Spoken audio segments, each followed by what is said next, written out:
Please take a picture. Please focus on the picture.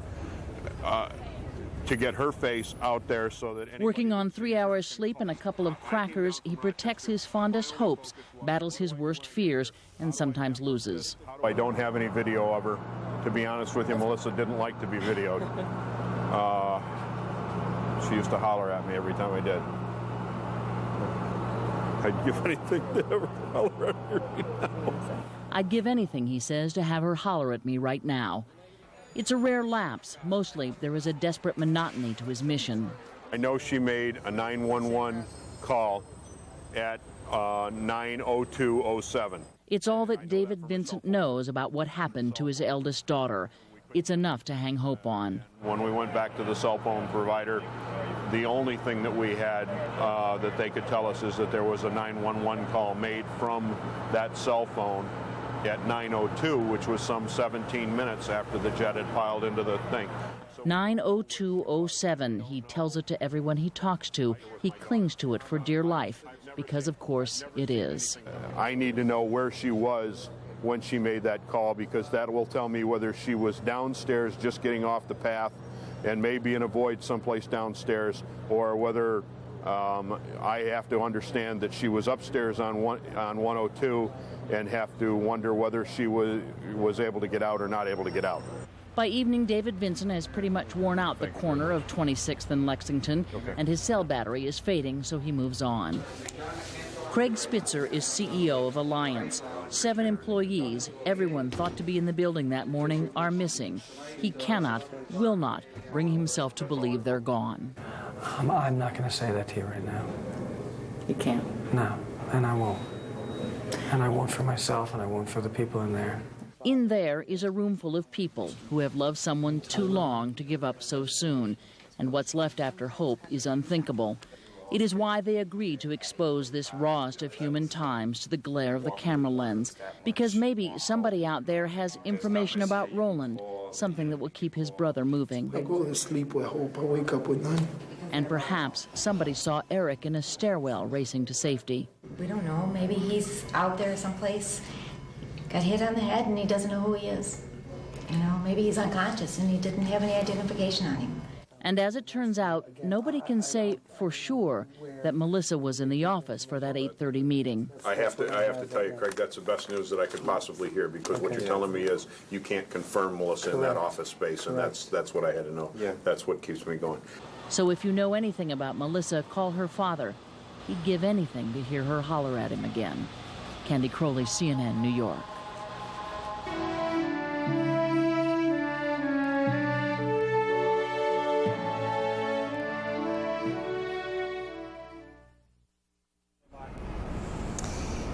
Welcome back, everyone. I'm Paula Zahn reporting from New York City today. You're looking at a shot that has become all too familiar, the New York skyline obscured by that smoke and steam that continues to come out of what is known as Ground Zero. As you can see, thousands of rescue workers still working around the clock, racing against time. The mayor of the city says they will continue to view this as a rescue operation until all hope is gone. The numbers, though, even the mayor concedes, are not promising. The number of missing has gone up since yesterday. Now believed 5,000 people are believed to be missing. There is an attempt to get some sense of normal life back here. New York's 3 area airports are open today. They're running far fewer flights than normal. A spokesman for the Port Authority says Newark International, which is one of the airports from which a plane was hijacked last week, is expected to handle about 700 flights today. That's 75% of the airport's normal volume. Kennedy and LaGuardia are scheduled to run about half the flights they normally schedule, and right now the mayor will give us even more updated information. Let's dip in on his news at least get a few of these things out. First of all, during the course of today and then starting tomorrow, and then over 2 or 3 days, we're going to be transitioning the main work of the Family Center to the pier right above us, which is right off 57th Street. And later on, when it's ready, and it's just about ready, they'll arrange for you to tour it and take a look at it so that you can see the incredible work that's been done to make it into a family center that can accommodate the numbers that we're dealing with, which are now considerably larger than the Armory can handle. The Armory will remain open.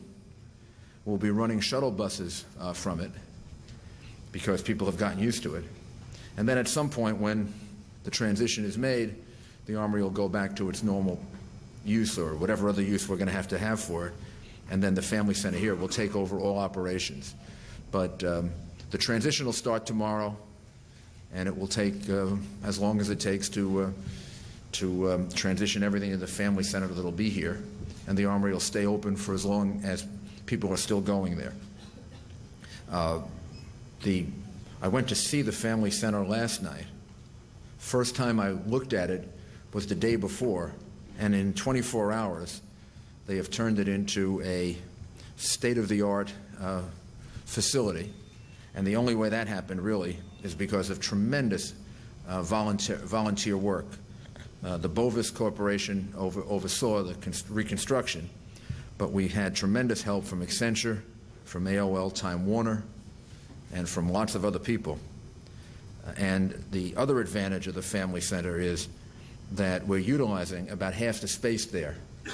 So if, in fact, the numbers are even larger than we anticipate, we can expand by twice as much and have in one place all of the facilities that we're going to need to deal with the number of people who are going to be registered or involved in looking for their loved ones and trying to get information about them. The numbers now are 180 confirmed dead, 115 of whom have been identified, and 65 unidentified. And the number of missing is 5,097 that we have now registered as a missing person. The reports that were on the news late last night and this morning of knocking at the site, regrettably, are not true. There were no such reports. The recovery effort continues, and the hope is still there that we might be able to save some lives. But the reality is that in the last several days we haven't found anyone. And the reports of there being activity of some kind, although there have been several of those, I imagine because there's so much of a feeling and so much of a sense that we want that to be true, those reports are not true. But in any event, we're going to continue to search for people and look for people at the same time realizing that the losses here are staggering. There'll be a prayer service next week on September 23rd at 3 p.m. and the locations and all of the details of it will be put out later. But that's the period of time.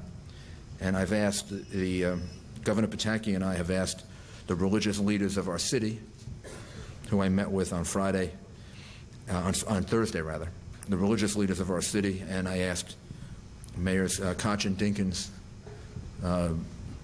to be part of a group to help make recommendations as to the best way to do that prayer service. So it'll be September 23rd at 3 p.m. And as the days go by, we'll fill in all of the details, but it'll be an appropriate occasion for everyone to come together and pray in a large and unified way. Today is also Sunday, which I was very thankful for when I woke up this morning. It's wonderful to get to Sunday and have a beautiful Sunday. And it is an appropriate day for people to reflect on what happened last week. And people are doing it in churches all over the city. There'll be a Mass at St. Patrick's this evening at 5 o'clock. But life goes on, and the life of the city is going on. And the prediction that I made on the first day is proving to be true. The city is stronger than it was last week at this time. We've had the most horrible attack in the history of the city, and we have emerged a stronger city, more united with ourselves, more united with the rest of America, with tremendous support and assistance. We're getting tremendous support and assistance from the state, from the federal government, and from people all over the world, and we're giving them tremendous support and assistance by the spirit that we have, the way in which we rebuilt the emergency center virtually in 3 days, and it's bigger and more effective than probably ever before, with the attitude and direction of the fire commissioner and the fire department, and having sustained the worst losses ever, but at the same time, in a short while, promoting people who will step into the shoes of people who are missing and have the fire department emerge from that even stronger. I'm going to a wedding today, which means a great deal to me, because it's a wedding of the sister of firefighter Garumba, who died 3 weeks ago in the line of duty, Diane Garumba, and police officer Michael Ferrito. In the course of the last year, Diane lost her grandfather, her father, and her brother, and therefore had no one to walk her down the aisle. And Mrs. Garumba asked me to do that several weeks ago at the wake. So at 3 o'clock this afternoon, I'm going to take time out to go to a wedding. And I have thought very often in the last couple of days about Mrs. Garumba's advice at her son's wake when I found out that she had lost her father, her husband, and her son in the course of 12 months. I asked her how she can bear it, and she said because she feels the pain of it, she allows the pain to happen, but then she focuses on the good things that are left in life, like her daughter's wedding. And that's what you have to do, she said. You have to focus on the good things in life, and you have to go and participate in the good things. And one of the good things is her daughter's wedding. So I've thought about that quite a bit this week. And then at 5 o'clock this afternoon, there's a Mass at St. Patrick's. So the life of the city goes on, and I encourage people to go about their lives. One of the best things they can do to show how strong we are and how terrorists can't cower us is not to be coward. Go ahead and go about the everyday activities. Go to church if you go to church on Sunday. If you go to a park and play with your children, do that. If you like to go out and spend money, I would encourage that. It's always a good thing. And I encourage people from all over the country who want to help. I have a great way of helping. Come here and spend money. Go to a restaurant, a play. You might actually have a better chance of getting tickets to the producers now if you want to come here and see it. But the life of the city goes on, and I think this Sunday symbolizes that. Stand by. Wow, you've just heard the mayor of New York City delivering what is, by all definitions, an emotional message to New Yorkers and the rest of the world, saying that life goes on, and one of the best ways to prove that is for all of us to go back to our normal lives and not be cowed by what happened to us last week. He proclaimed that the city is stronger today than it was a week ago at this time, and that because of this strength, that New Yorkers are united with each other in a way they never had been before, and perhaps New Yorkers are united with Americans all over the country in a way they were never united before. The mayor updating some statistics for us today, confirming there are more than 5,000 people missing, 1,880 people confirmed dead, 115 of those have been identified. The mayor also shot down reports of any possible contact made between victims trapped in the rubble and emergency rescue workers. He said he wishes those were true. They are not, but made it very clear that this is still being called a rescue operation, and they will continue to work that way until all hope has faded. He told Bill, I'm sure you heard this poignant story about walking a young woman down the aisle today who lost her grandfather, father, and brother in a period of several weeks. He was asked by this young woman's mother if he would accompany her down the aisle today, and sort of said that this is a sign that of joy and that we should all allow ourselves to concentrate perhaps on